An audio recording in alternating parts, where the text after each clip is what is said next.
Bible in a Year Live Chronological Project, Week 22, Day 6, The Message. Just before God took Elijah to heaven in a whirlwind, Elijah and Elisha were on a walk out of Gilgal. Elijah said to Elisha, "Stay here. God has sent me on an errand to Bethel." Elisha said, "Not on your life. I'm not letting you out of my sight." So they both went to Bethel. The guild of prophets at Bethel met Elisha and said, "Did you know that God is going to take your master away from you today?" "Yes," he said, "I know it, but keep it quiet." Then Elijah said to Elisha, "Stay here. God has sent me on an errand to the Jordan." Elisha said, "Not on your life. I am not letting you out of my sight." And so the two of them went their way together. Meanwhile, 50 men from the guild of prophets gathered some distance away while the two of them stood at the Jordan. Elijah took his cloak, rolled it up, and hit the water with it.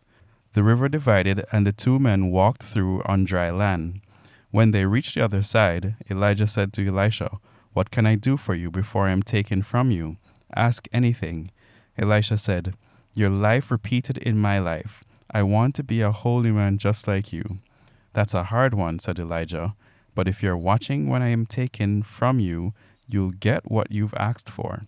But only if you're watching." And so it happened. They were walking along and talking. Suddenly, a chariot and horses of fire came between them, and Elijah went up in a whirlwind to heaven. Elisha saw it all and shouted, my father, you, the chariot and cavalry of Israel."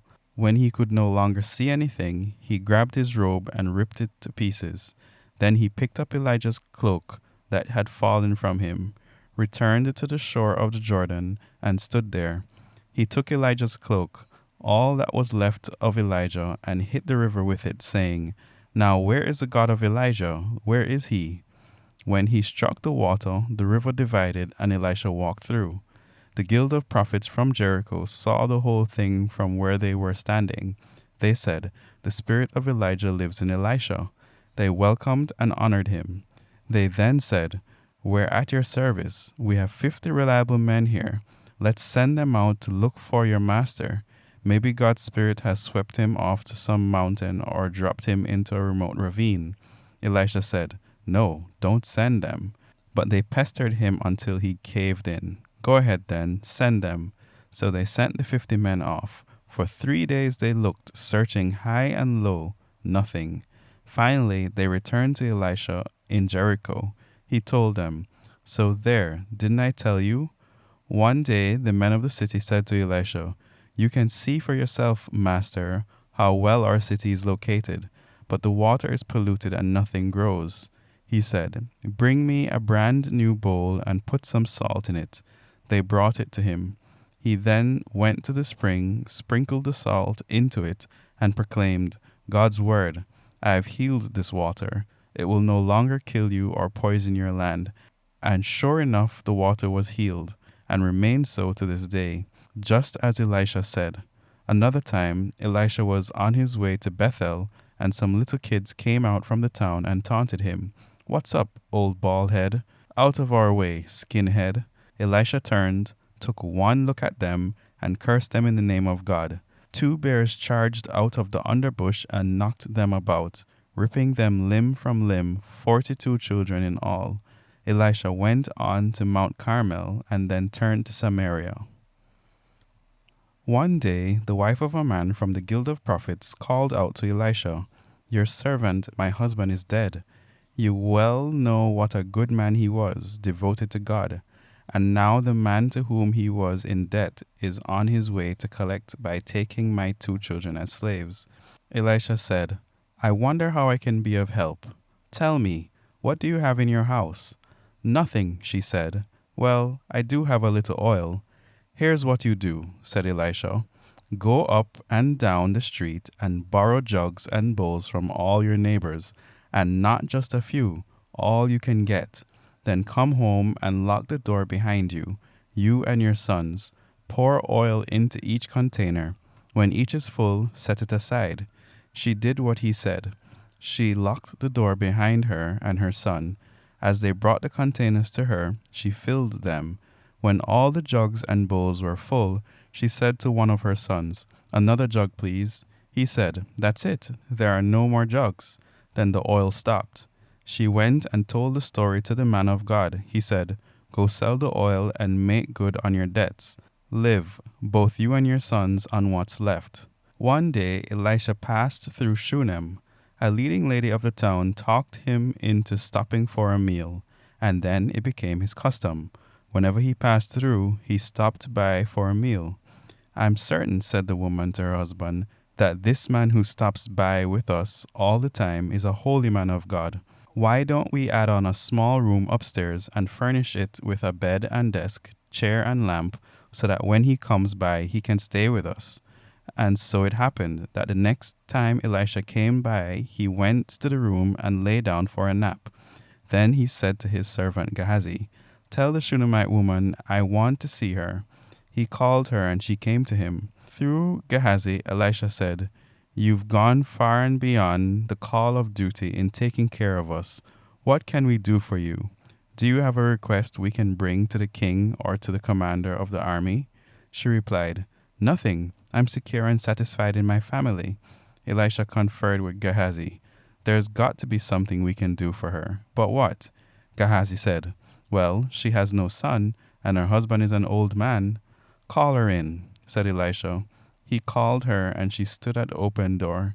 Elisha said to her, "This time next year you're going to be nursing an infant son." "Oh, my master, oh, holy man," she said, "don't play games with me, teasing me with such fantasies." The woman conceived. A year later, just as Elisha had said, she had a son. The child grew up. One day he went to his father, who was working with the harvest hands, complaining, "My head, my head." His father ordered a servant to carry him to his mother. The servant took him in his arms and carried him to his mother. He lay on her lap until noon and died. She took him up and laid him on the bed of the man of God, shut him in alone, and left.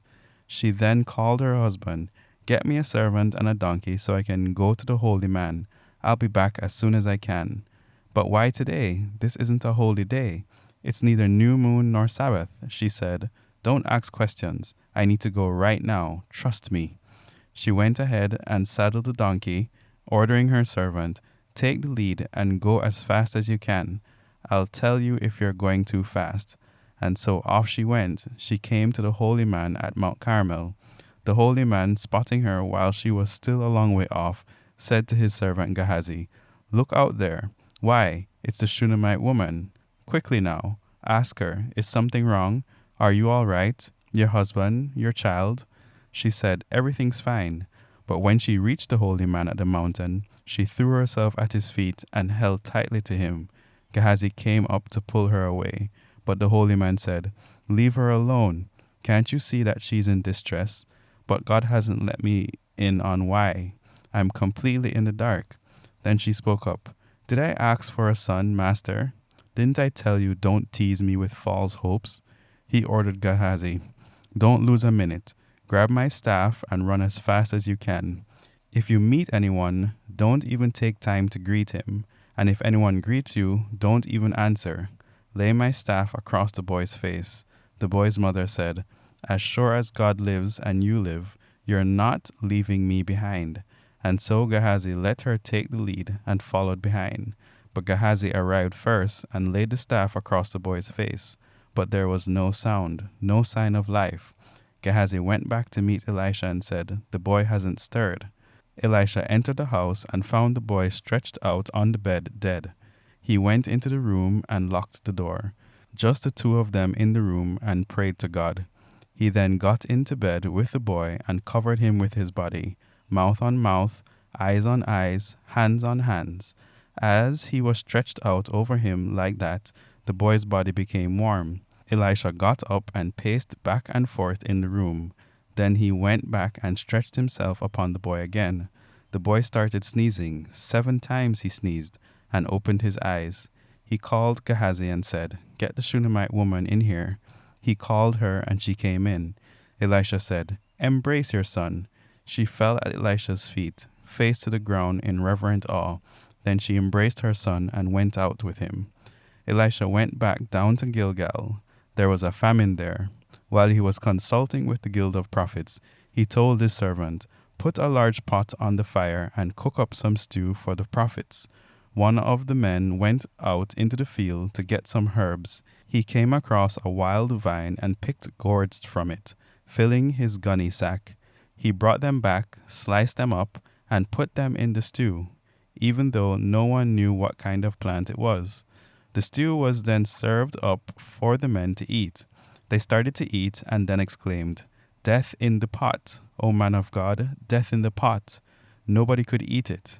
Elisha ordered, "Get me some meal." Then he sprinkled it into the stew pot.